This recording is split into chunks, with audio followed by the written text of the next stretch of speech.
Welcome to the only daily podcast focusing on compliance news of the day. Each morning, start your day with a cup of coffee and Tom Fox, the voice of compliance, to hear about 4 of the top compliance, corruption, or leadership stories you will need to start your day. The Daily Compliance News is a production of the Compliance Podcast Network.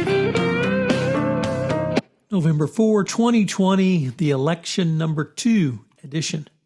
And first up from Reuters, interestingly enough, tired of Donald Trump, Deutsche Bank is gaming ways to sever ties with the president.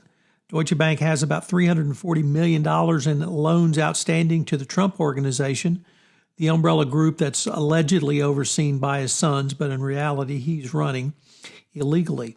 These 3 loans, which are against Trump properties and start coming due in 2 years, are current on payments but are personally guaranteed by Trump. But they're sick and tired of him. The chaos, the insanity, the illegal conduct, they want no part of him any longer, and they're trying to figure out ways to get rid of him.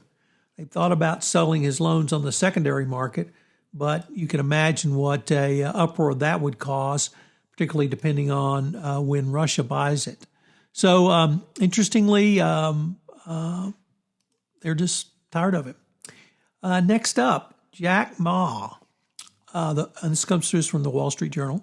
The founder of Ant faces a backlash from regulators about Ant going public.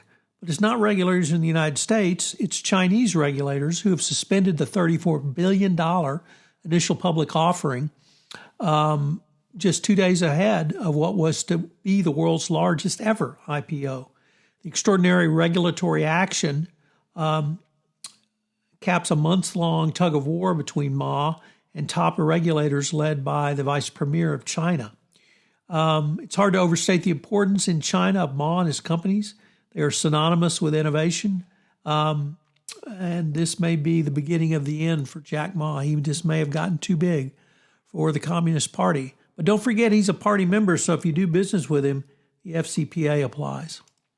Next up, JPMorgan faces possible fine related to internal controls, as reported by Dylan Tokar and David Benoit over at the Risk and Compliance Journal at the Wall Street Journal. JPMorgan's subsidiary is facing a new regulatory fine. The potential fine would address historic deficiencies that the company has taken steps to fix. The regulator was not named, but the potential fine relates to internal controls and internal control audits over certain advisories and other actions. Of course, JPMorgan last month settled a $920 million fine with the CFTC and SEC, or I should say it was settled in September for many of these same issues. So it's interesting to see they're still in talks. It's unclear if this is the state of New York DFS or other agency, but JPMorgan may be in for some more pain. And finally, from the Washington Post, the federal district judge has completely excoriated the Trump administration for its blatant attempt to close down mail services to keep ballots from being delivered on time. He has ordered extraordinary measures to be taken, and that the inspector general must lead inspections of the postal department. So once again, the Trump administration's illegal actions have been called out by a federal district judge. One can only hope that the work of the Inspector General's office will be able to find the ballots that the post office leadership under Trump has decreed will not be delivered, and denying the Americans who voted by mail their right to vote.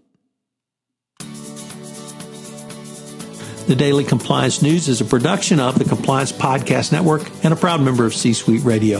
Thanks so much for listening. I hope you'll join me again tomorrow.